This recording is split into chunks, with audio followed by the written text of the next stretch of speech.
My name's Cat Crosses. I'm the host. I'm joined by a couple of fantastic gentlemen this week. We've got Stephen Garstone. Hello. And we've got Victor Predley. Good evening. And yeah, we're going to be talking this week about OPL, the final week of the OPL regular split season, the remaining 4 games, and we're going to talk about patch 5.13. We also have some RP to give away. So yeah, we've got a big show, and if you are not joining us live, we are on Twitch from 7 p.m. Australian Eastern Standard Time. Actually, you know what I forgot to check before we started? There's always things I forget to check before we started, and that was, are we going to go back to Mondays, or are you happy to stick with Wednesday, guys? It's on you, Steve. I'm fine with Wednesdays at this point. Okay, we're going to stick with Wednesdays then, for the time being. So, Wednesdays, from 7 p.m. Australian Eastern Standard Time on Wednesdays, you can get us live here on Twitch. And, yeah, what else? That's it for show news. Oh, let's talk about RP giveaway. So last week we had an RP competition that was to come up with the most Aussie way to give away RP, because we had no idea ourselves how to do it. So we've never actually really given away RP. And we had 2 entries, one from Erebus Chaos and one from Diesel Fire. Erebus Chaos said that the Aussiest way to get RP would be hanging onto a goon bag, riding a kangaroo through an obstacle course, which involves throwing Vegemite at Victor since he loves it so much. Time stops when the goon bag is empty and you have crossed the line. You don't have to drink the goon. Fastest time wins RP. So, for those of you who are not from Australia, a goon bag is the silver bag that's inside cask wine, which has a peculiar folk hero status within Australian culture. Yeah, if you've got like no money and you just want cheap fucking boxed wine. Yeah, or if you want a cheap pillow after you've drank said wine. Yeah. We lost Steve. So that was Erebus Chaos' injury, and then Diesel Fire said, as for your competition, there's only one way to which Aussies would have a giveaway. It has to be a drinking game, and I'll start with bourbon. And then he had a photo of the bourbon that he was currently drinking, saying there's probably more than a little bourbon in there. I think we're going to have to give away to Erebus Chaos, because I think the goon bag was, for me, the key thing. It's strung a note with you, Carrot. Yeah, not that I've ever drunk anything in my life, but I think just goon bags are hilarious, like inherently hilarious, and very Aussie. So yeah, I do actually find. Well, that's the thing. Like, bourbon isn't really an Australian thing. Bourbon's an American product. It is. Bourbon is an American. So I'm actually going to disqualify Diesel Fire for actually suggesting that he's going to drink bourbon in an Australian context. Yes. In an Australian contest. I would have accepted wine, because wine is we are actually a wine nation of the world. Yep. But we're not a bourbon nation of the world by any means. So you're disqualified, sir. If you said beer, you would have gotten away with it. If it was a can of VB. Yeah. Yeah, which is like a very cheap, disgusting form of beer if you're not. My dad drinks it.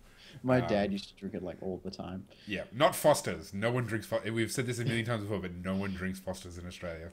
You know, everyone in America thinks we drink Foster's simply because of what's his name? Paul Hogan. Paul Hogan. Yeah, Crocodile Dundee, which is an Australian classic. It shouldn't be, nobody should understand how good that movie is, but still.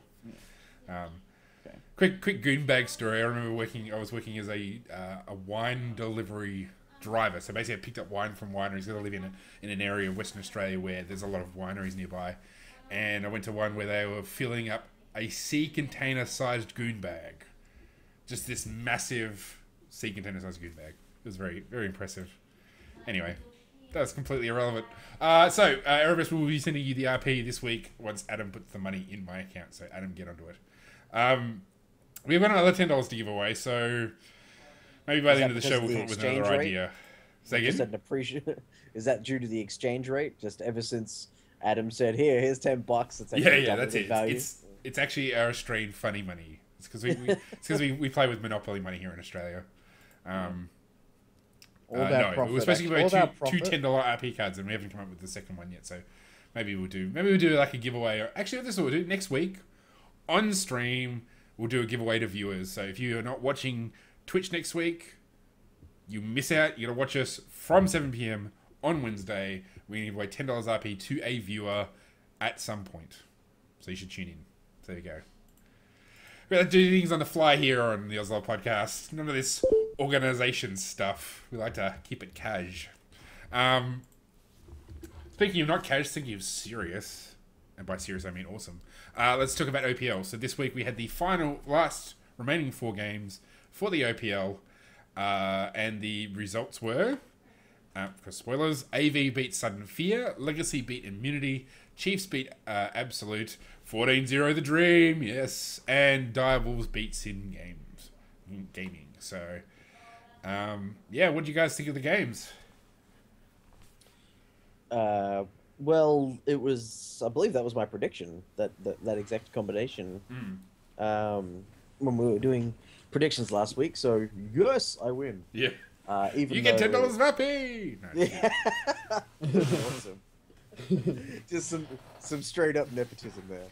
Yeah. Yeah. No, the games, of course, were great. The ones that we said would be good were good.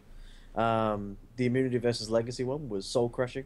Yeah. No, I actually didn't watch the VOD for that. fun. So do you want to explain for my benefit at least what happened? Would you say you took strikes to the soul? No. I would say that we had no soul at that point. Oh my god, you're doing the dance. No. What is Victor doing? I have no idea. Does the anybody game, really have an idea of what's going on with Victor? Maybe Victor. Yeah. No, the Legacy versus Immunity game was very one-sided, with Immunity making a few pretty big mechanical errors and poor judgment calls or communication, and he comes back with a hat. It's a Fez. Fezes are cool. Yeah, so was not the best game of the evening, I will say. The draft was pretty good though. Like the drafting phase was pretty impressive. I can't remember what they picked now, but but I remember thinking at the time, "Oh, that's a good team." Yep. Okay. Any highlights for you, Victor? 14-0 happened. That's awesome. There was finally, for once, a team that was not good enough to beat the Chiefs at least one time. At least once. So, and they pretty much crushed Absolute as well. So yeah, definitely looking forward to the finals matches. Hoping Chiefs are going to come out on top so we can send our best of the best all the way to wherever the hell they're hosting wild cards and hopefully get into goddamn Worlds. I'm ready for it. Yep.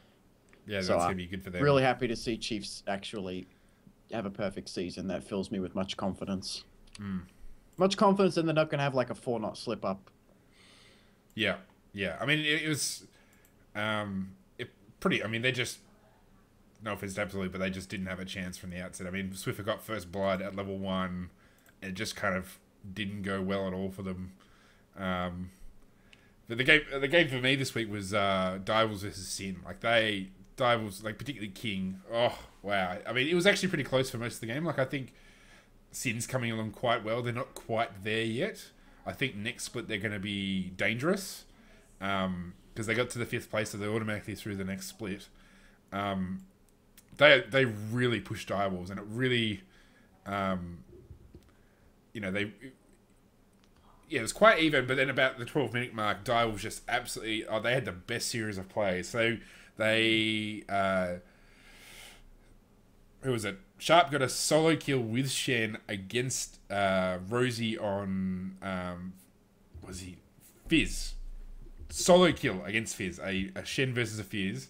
Then they all ganked mid lane, and got another kill there, and then they all converged on bottom lane and got kills down there. So they basically got 4 kills in about a minute across 3 lanes. It was nice. And then right at the end, King just made this amazing. It was a 2v3. King and Nada, who's previously he was on Avant. You're part of just an absolute amazing bot lane on Avant last year, and he's come back to play on Direwolves, and he's just looking as fine as ever. So. It was a great game, so I highly recommend you check out that 12 plays at 12 minutes, and then the last minute where King gets a triple kill, like 2v3.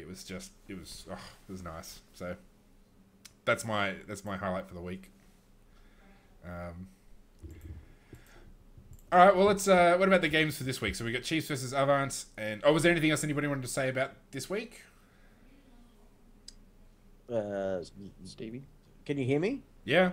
Sorry, I got disconnected there for a bit. Oh, My okay. internet's All playing up. So I only caught half of what you said, but I'm sure all the listeners out there loved it.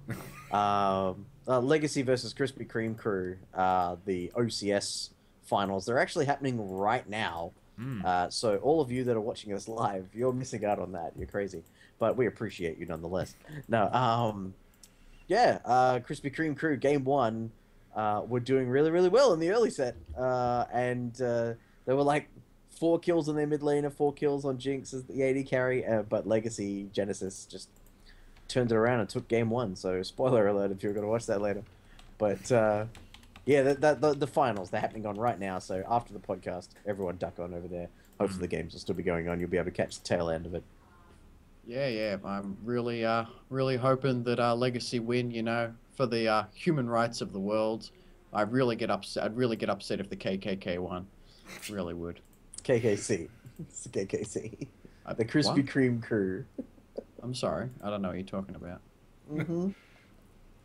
So the let's see who's going to be through. So Alter Ego. So it's basically the 3 teams who will go into the challenges or the promotion series is going to be Legacy, Krispy Kreme crew, and Alter Ego. So 4 not actually make it through this time, which is a bit of a shame for you, Victor. Always a shame. And actually, Abyss, they had and against all odds. Yeah. Didn't make it. Makes me sad. Yeah, well, I mean, Abyss had our good friend of the show, Miss Fish, didn't make it through. Oh no, he was on Abyss Black or something. Yeah, that's Abyss White that was in that tournament. Oh, okay. So Abyss Black is a different team. But Otherness played for Against All Authority, and they didn't Against All Odds. Sorry, Against All Odds. Yeah.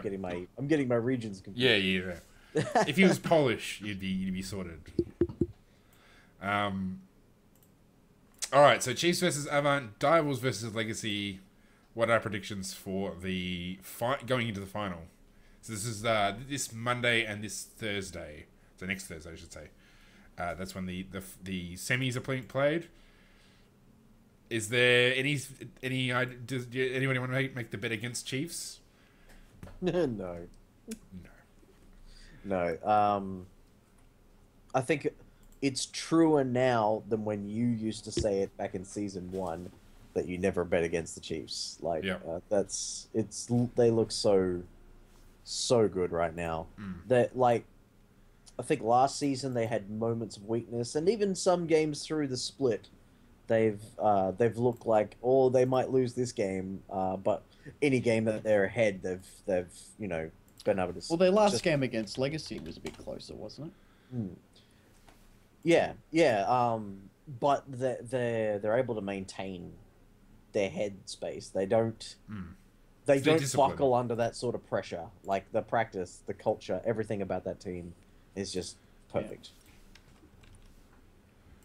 Yeah, I mean their discipline's hard to beat. I mean they're basically, and I think that's the difference between, like, in the Sin versus Direwolves game, Direwolves and particularly with the Sudden Fear game, because Sudden Fear were actually beating Avant through probably about half the game, and they were looking really good. But then they just made they got taken. They got a 3-0.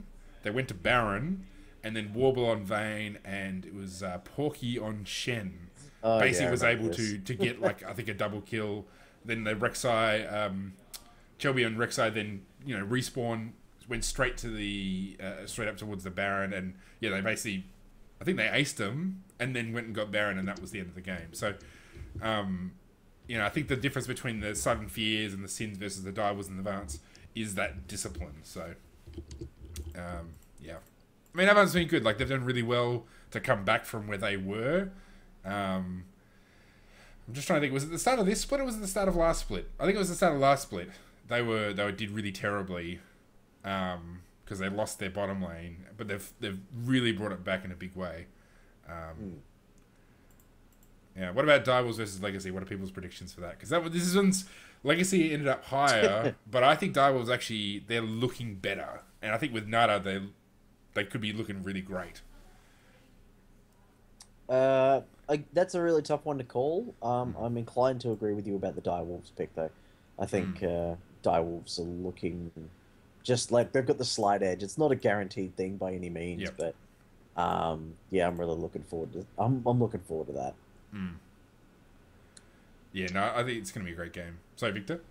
Yeah, I'd probably give it to Direwolves. I like Legacy more. Like, I'm probably more a Legacy fan than a Direwolves fan, but I think I'd probably give it to Direwolves. I think they got more star players going for them at the moment. Mm. Yeah. Yeah, it would be a great match nevertheless. So, looking at a Direwolves versus Chiefs final, which would be pretty sweet. And, yeah, it'd be pretty good, you know. Yeah. Watch Chiefs get hurt in the early game and stomp the crap out of them and then win. Yeah, I'm down for that. Bold prediction. Bold. Cool. All right. Well, let's move into some patch notes. We might actually even be able to finish them this week, and just in time for more patch notes next week. Patch 5.14. Yeah. Actually, are they up on the PBE? I would not be surprised if they're up on the PBE. Well, we've got all this. Actually, speaking of the next patch, is probably going to be all this build water stuff. So you've got the Summoner's Rift, the black market items, which do things like you can actually make yourself look like another champion.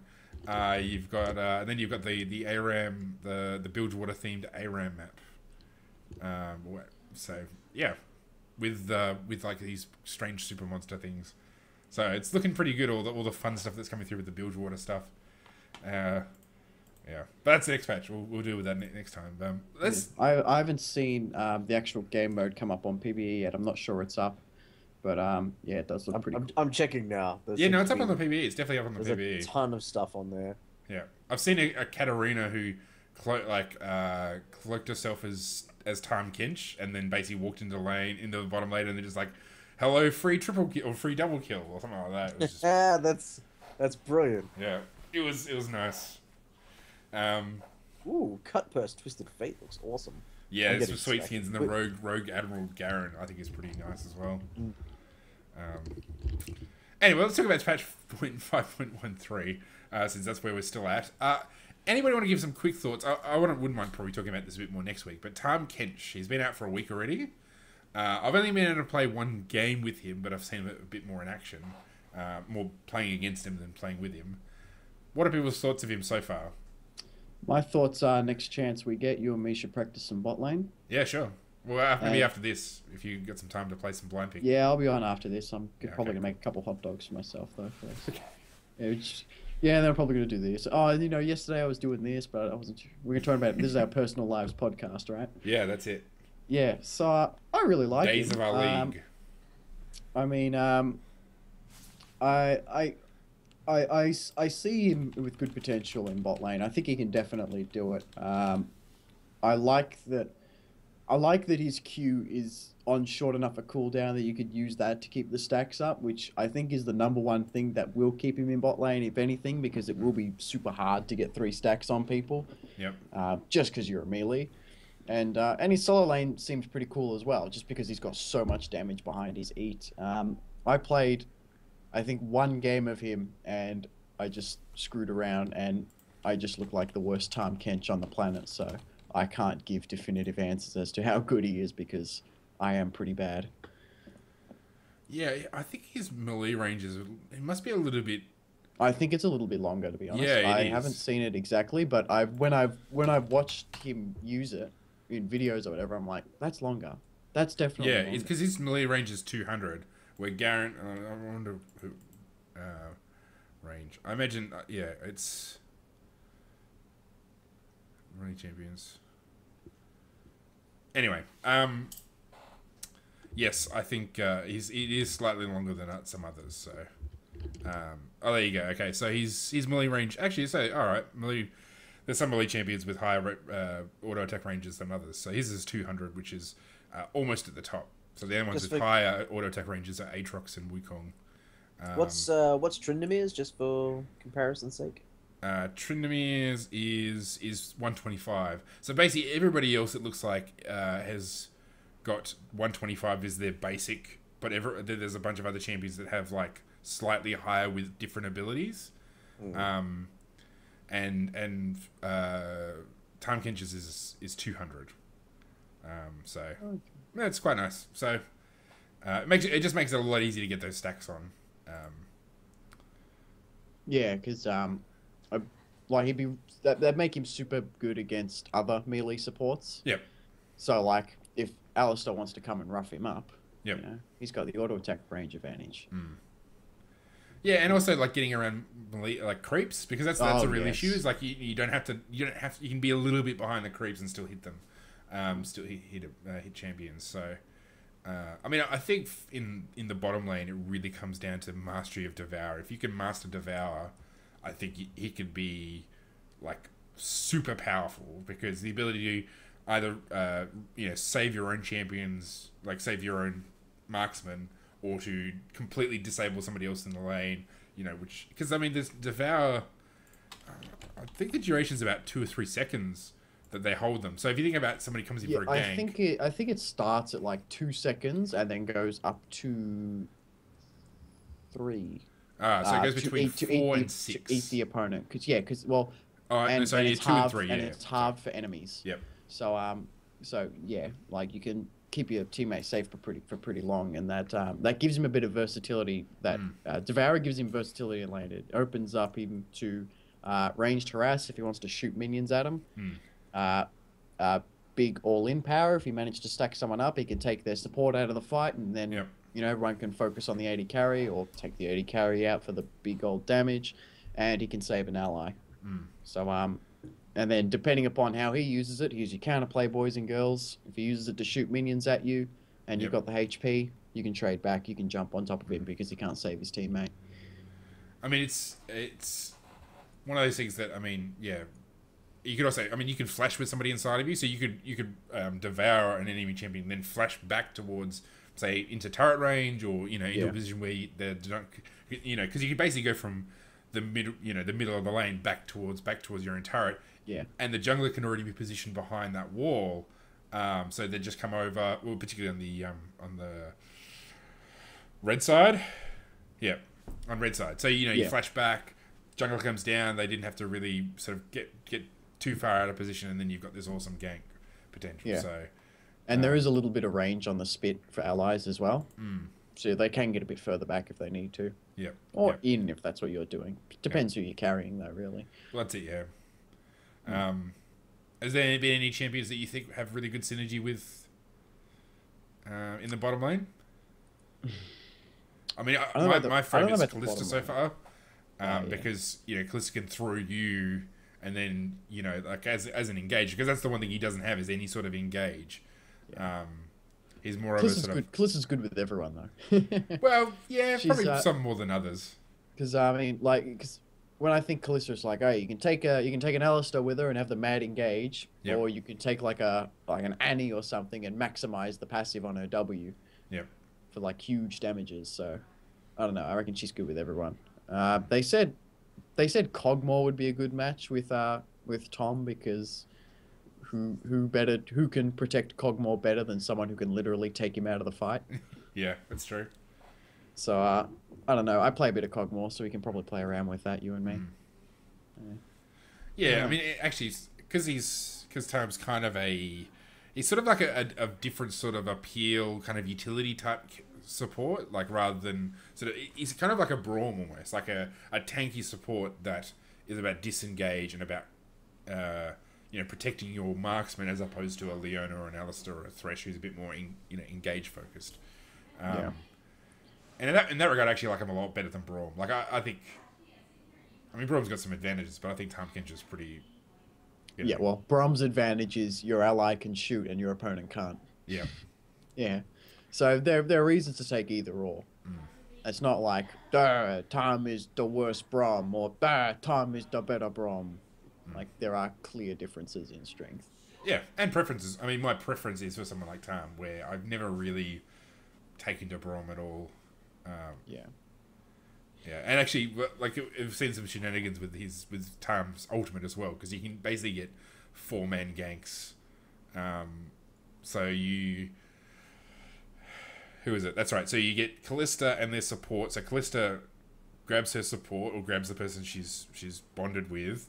Then she jumps in the mouth of Tahm Kench, and then Shen ultimates Tahm, and then he teleports, and then they all jump out and attack. It's pretty nuts. So Oh my god, it's like the old Shentheon strats. yeah, You teleport to a Pantheon who appears. It's like, oh no, they dropped together. yeah. Yeah, that's So anyway, cool. that's something worth looking out for. Shenanigans. You little shenanigans. Let's talk about patch Alright. notes. Yeah. All right. Let's maybe we should move on to the rest of the So patch notes. I think Steve's a bit absent. Yeah. Are you there, Steve? Yeah, Oh, okay, good. We thought you might have dropped out. I did. Okay. So I'm like, what are they even talking about? We're talking about Tahm Kench. Yeah, no, I got that, but like we were talking, like when I got the Shen ult bit, and like I okay. missed bits of it. I'm like, Yeah. what are we up to? We're doing 4-man teleganks Sure. for shenanigans' sake. Okay, let's talk about Callista though. Since we've already mentioned her, she said the changes in patch 5.13. So they're doing something they haven't done with any other champion, which is her basic attack ratio has been reduced from 1 to 0.9. So basically, you only get 90% of the value of any AD items.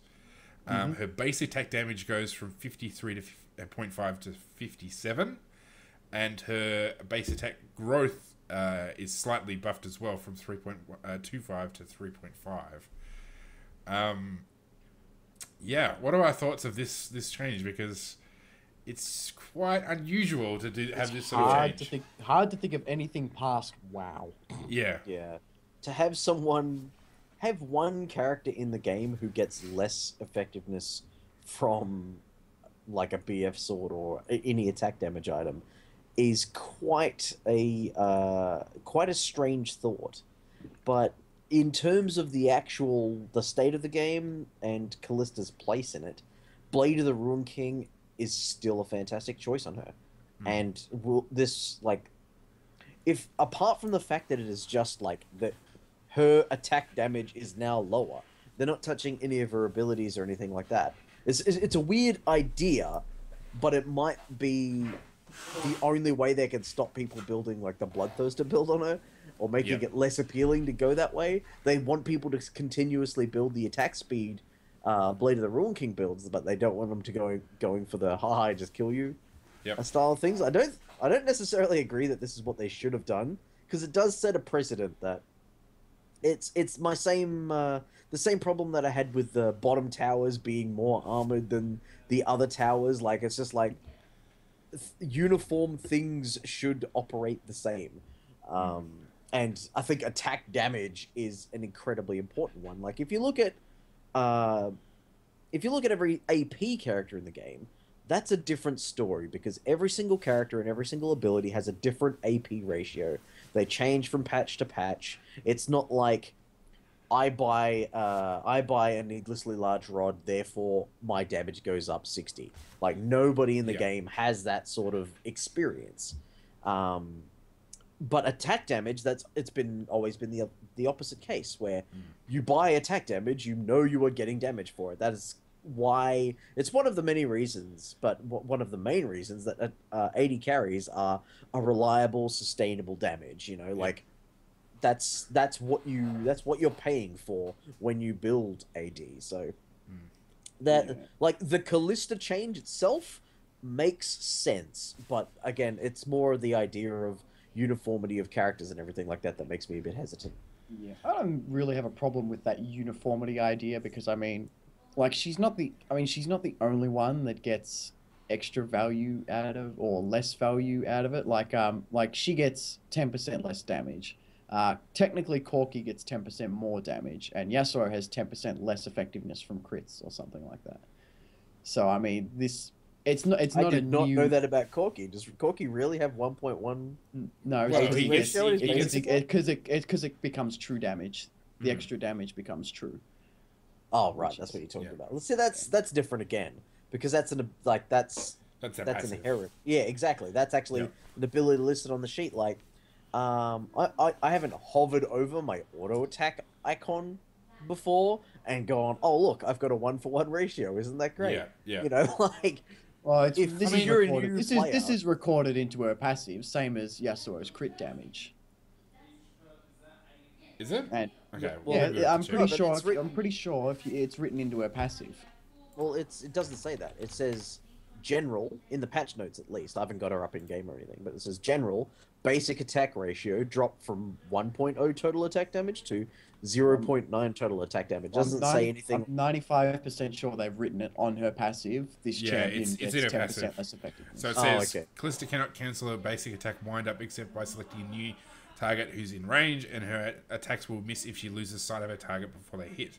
Additionally, her basic attacks only deal 90% AD physical damage. I mean, I think it's not that much of an issue because she's an advanced champion. Like, probably, in some ways, maybe more than any other champion, her mechanics are fundamentally different. It's not even like it's a skill floor thing where you need to know how to combo properly.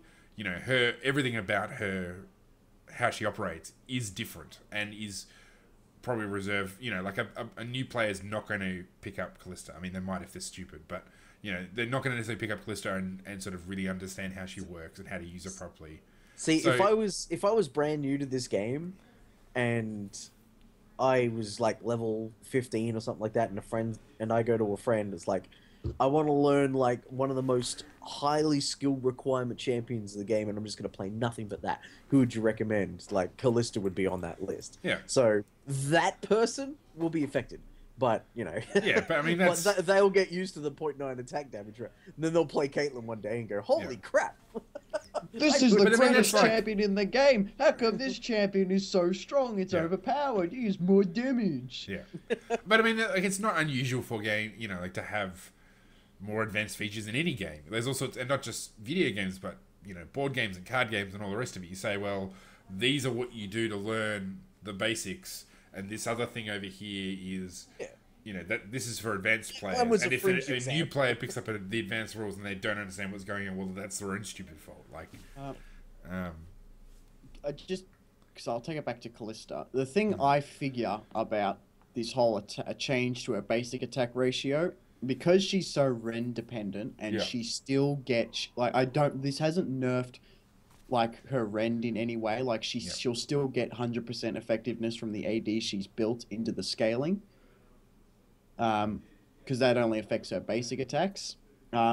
She's still gonna be hitting big Rens, arguably bigger Rens now because her growth stat and her base AD have gone up. yeah, So the attack speed heavy builds of Callista are still strong. The crit Callista build, the standard crit builds that have been played sometimes in Korea will not be seen. yeah, and that's again another difference between Callista and others. Like, and this is what they say in the notes itself. Like when describing, you know, they say embracing her distinct conditions around basic attacking, but limiting their effectiveness allows her to preserve her play around stacking spears and rending for primary DPS, unlike standard crit-based carries.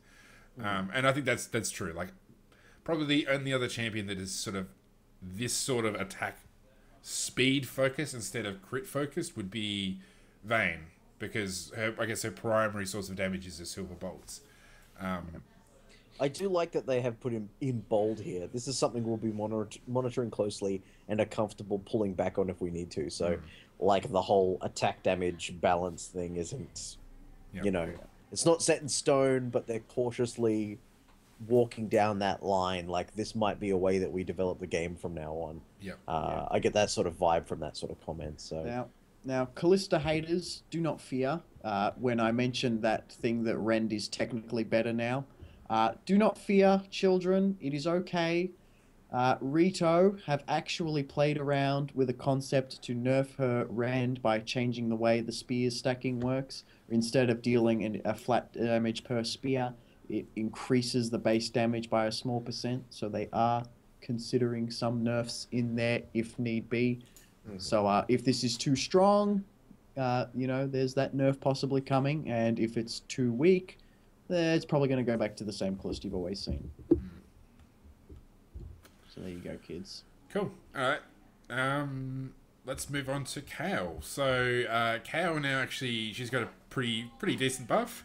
So passively, her E gives her magic damage on hit, which includes an AP ratio, which is kind of crazy. And the AP ratio uh, on her E, so the active part of her E goes from 0.25 to 3. So pretty good buff on a pretty amazing ability for Kale. Yeah, that's freaking amazing. Yeah. That's really good. Like, we're not in a meta where assassins are showing up all the time, and therefore Kale is just naturally viable due to the utility of her ult. But god damn, that is a powerful buff. Like that's really strong. Like, I'm not. I mean, when you're talking about like hyper carry Kale, you know, she was already. I mean, she wasn't seen much, but she could turn out some serious damage, and now she's got an AP ratio, basically just on her auto attacks on top of everything else she does.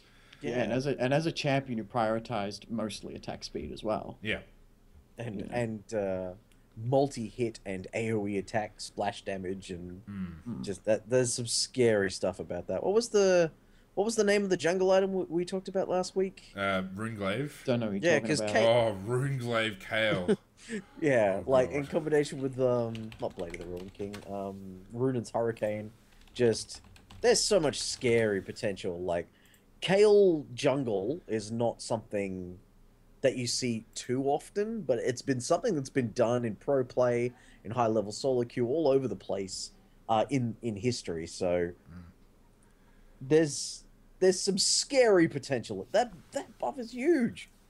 That's okay. That's all. Yeah. Okay. So I'd be interested to see what the actual wiki says in terms of interactions. But so the wording of Spellblade for the Runeglaive upgrade is that you deal 100% base AD plus 30% AP bonus magic damage in an area around the target.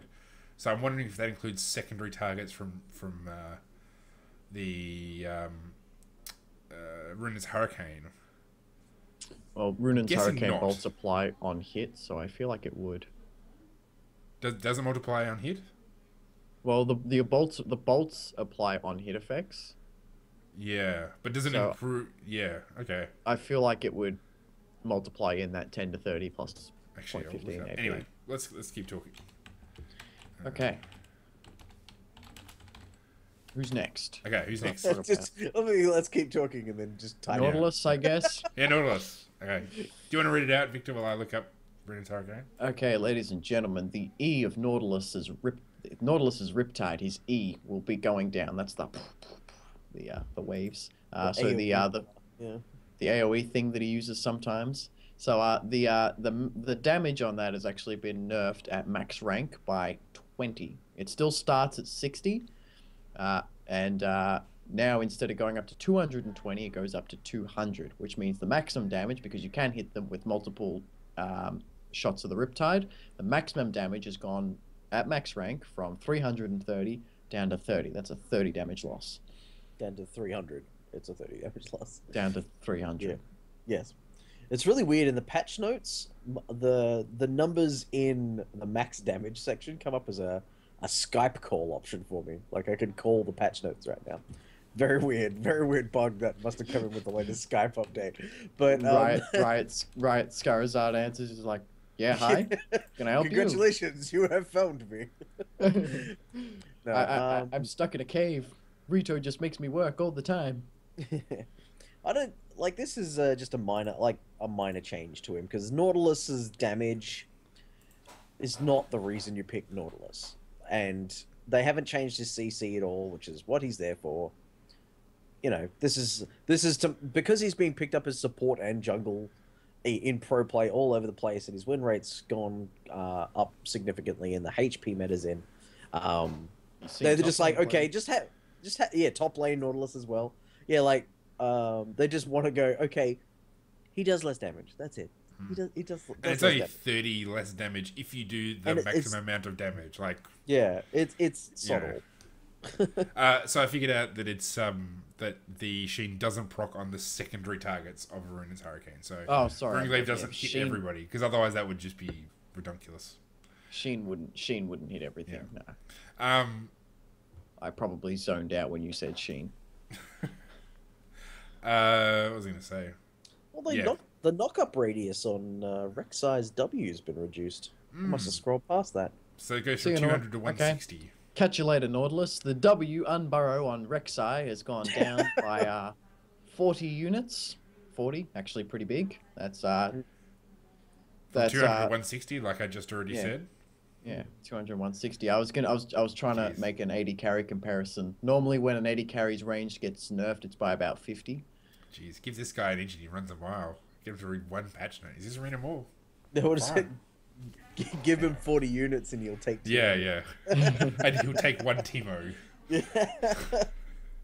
I mean, I think this is probably a well-deserved nerf just because Rek'Sai is, like, incredible, can be, you know, very oppressive with She's her a knockups. Menace. She knocked Lee Sin off the top. How is that even possible? Yeah. I mean, she's heaps fun to play. Like, she's so much fun to play. I mean, heck, even in ARAM, she kicks ass. So, yeah, I think it's probably worth it. I mean, particularly, I think it's, you know, sort of like in those sort of 3-man situations in kind of the laning phase point. Like, I think that's where you really need to tame her power. She shouldn't, because, you know, once you get to the team fight phase, like, it's going to be a lot harder for her to just appear underneath you all.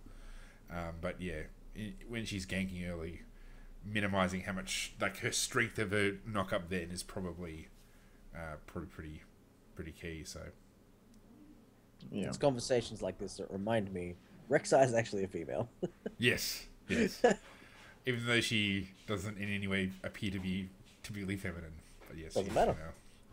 female. Speaking of females, Hey. When's the last time you saw a really feminine hippo? Or like a really feminine insect? yes, that's a good point. Show a little bit of respect. Feminine Yeah, and masculine's just some horse shit us humans come up with. I'm sure Tumblr would be outraged by my comments by now, but I know. I don't give a crap about what they do. As a Tumblree. Yeah. Not a Tumblree. Is that what they're called? Tumbleries? I don't know what the hell they call them. I know Redditors. I know Reddit people are called Redditors. Yep. Yeah. Like predators. They probably call the I'd call them tumblets. people who That's what I'd call tumblets or just unhinged people. So, all right. So Shyvana's Another got episode, another alienated group. yeah. Okay. Well, Well, Screw we you, are. Tumblr people. Someone should have sent that in as a RP challenge. What's the most Australian way to do an RP challenge? See how many people you can discriminate on a single episode of the podcast. That's what we should do. We should have the long-term listeners who can remember how many different groups that Carrot has alienated. I need my own little them. thing. Like, The news person just who in can remember Carrot the has most alienated wins. somebody. That's it. I remember you got 3 in one episode. It was brilliant. Yeah, that's it was like it. people in South Australia. Yeah. It was people who drink a particular form of drink or something. Yeah, something like that. I work hard at it, you know. All of America. Yeah. Well, I'm Australian. I don't care about those guys. Shyvana. Shyvana.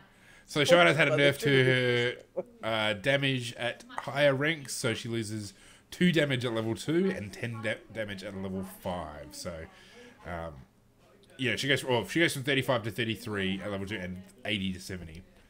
Not that big a deal. I mean, the key thing about Burnout is just the move speed, I'd say. So Now I know what you're thinking, kids. Why are they nerfing a champion who's not getting played at all at the moment?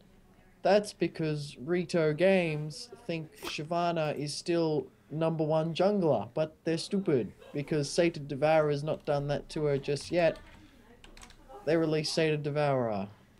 It's a pointless nerf. No, I think they're doing this for the same reason that they put. I can't remember what champion it was, but it was like no changes on this character. We just know that if we put something in the patch notes, it sees more play or something like that. Yeah. So it's probably something like that. That it's like we want people to play Shyvana, so mention her in the patch notes to remind everyone that she exists. Patch notes is essentially champion advertising. It's all just propaganda. Mm-hmm. I mean, she's not heaps well played now, but she could be. Like, it's not like you know, there was a period of time where Shyvana was, you know, one of one of the holy trinity in the top lane. So Yeah. you know, I guess it's just a mixed damage meta before the HP stuff came on. So Shyvana's not even in a bad place. She's not in a strong place. She's not in a weak place. She's just out of place with what is traditionally played this week. You know, so I mean, she could come back pretty easily. Just people just need to remember she exists and when to pick her. I think it was a really unnecessary nerf. I mean, she's not like like they're scared of like there being problems with Sata Devourer, but personally I think unless there was something completely obvious like, oh no, Sata's just gonna make that too stupid, I think we should just let these champions go in and see what they'd be like with with the new item, and so that then okay, people will play her if it's actually a really good thing for Shyvana. Because oh my god, Sata Devourer Shyvana is like next big thing, and then nerf it next patch if it's a problem. I Well, mean, I know, I know we're they getting off nerfed. topic, Yeah, but I was sorry, just gonna they say, I just wanted to say, like, with the preemptive nerfing, like, with the changes to this item, we're expecting this champion to be really powerful. So, in order to balance, like, that argument's been used a couple of times, but and that generally doesn't get a very poor reaction. But when they let something freaking insane get through, like Ezreal with the new that new item, that new jungle item, and just he does absolutely crazy damage, and it fixes his laning problems, blah blah blah. Like when they make an oversight like that, generally that gets a lot more press. So yeah, and who because it's not a, cares? Who it's not, cares? Like, it's come not, on, you it's gotta have a strong stomach. yeah. Well, this is not a strong nerf to Shyvana at all, and you know. But But there was no real risk of her being, oh my god, Sata Devourer's in the game, she's going to be overpowered. It would be Sata Devourer's in the game. yeah, Look at this. they also nerfed Xin Zhao, but they're actually they put back on the PBE as like they've reverted his nerf on the PBE, so they're looking at putting it back in. Like, so they say it did not have as big an impact as they were expecting it to. Shall we move on to Singed characters? Yeah, let's talk about Singed. So pretty. Yeah, these are interesting buffs. So his basic magic resistance being increased by 2.1 from 30 to 32.1. You know, that economists are running these things when they put in a decimal point. Yeah. And then the does magic have a resist growth stat is gone from 0 to 1.25, presumably per level. So that's probably the biggest buff in this whole thing. So he's getting an extra 20 magic resistance. 30, 35 magic resist all up. And his fling He also starts with about 4 more, just under 4 more. Yeah. And his the root duration of his fling when it's he throws somebody into the mega adhesive is actually scales now from 1 to 2 seconds. But Carrot, he laughs the when best he flings. change, the Yeah. best change in there, that's gonna bring him back into the #1 most played top laner in all of League of Legends history. Yeah.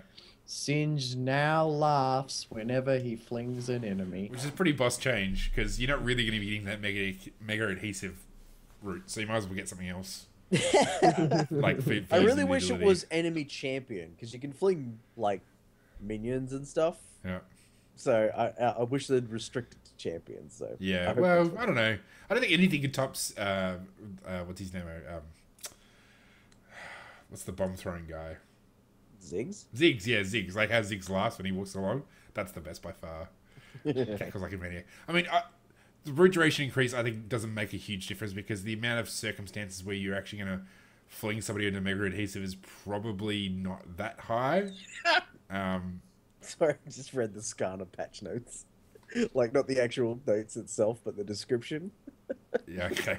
In some weird cases, Skarner can stun towers. You're not Ohnwrecker, Skarner. You're a scorpion. Get it together. That's funny. So, yeah, Singed. Sorry, I didn't want to deviate the conversation from Anyway, the Singed. The current strategy to actually get people into that mega adhesive is to put it down on top of them, run up to them and start hitting them. Then when they walk out of it, fling them back into it. But I think like that it's still super hard. Like, it's really difficult to land. And I reckon the only solution to making that better is not to make it more rewarding, but to make mega adhesive last a bit longer. Well, actually, the way I'd fix it would be to have mega adhesive be cast while you're in the middle of a fling animation. Well, that works. Like- Oh, well, that'd be Well, way overpowered though. Yeah, it'd be a bit strong. I mean, E itself has already got like a max health. It does max health damage, which is pretty great. I mean, Yeah, well, they could balance around that because I think it'd be cool because sometimes people use the mega adhesive to slow people down so that they can throw them. Yeah. And other times, I mean, if you can slightly, very rare cases, they do the fling into the yeah. pool. So I mean, if they increase the radius of the effect, I think that would make it easier because that's part of the issue. Is like most of the time you're going to use your mega adhesive so you could actually close the gap. When you close the gap, you then fling them, and you're always going to fling them outside the adhesive. So I guess if you made the area of effect of the adhesive a bit bigger, then it'd be easy to, like, you know, you could wait only a little bit, and then you can fling it back and then kind of hit in the edge. Or another idea is to take away the cast time from mega adhesive, so it just goes straight out and Singe doesn't have to stop walking to cast it. Yeah. So that while he's chasing people, he doesn't have to slow himself down by turning around, popping it out, and then throwing them, because he won't catch them then, more likely, or they'll run too far away from it.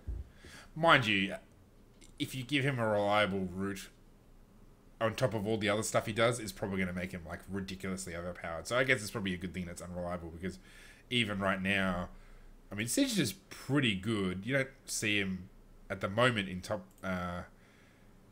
lane professionally, but he's got max health damage. He's still the same, you know, proxying bastard that he's always been. Like, he can be incredibly difficult to deal with in lane. So I guess you don't want to add reliable CC on top, like a reliable hard CC on top of that.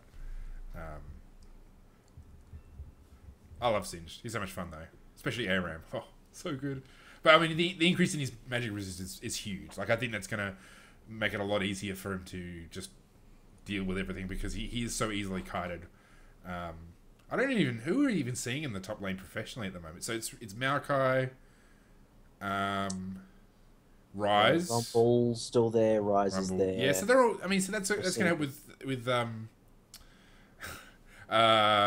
you forget them already? We just listened. No, somebody Tash put in quotation marks in the Twitch chat. Give him a reliable route. Yes, okay, that was a Freudian slip.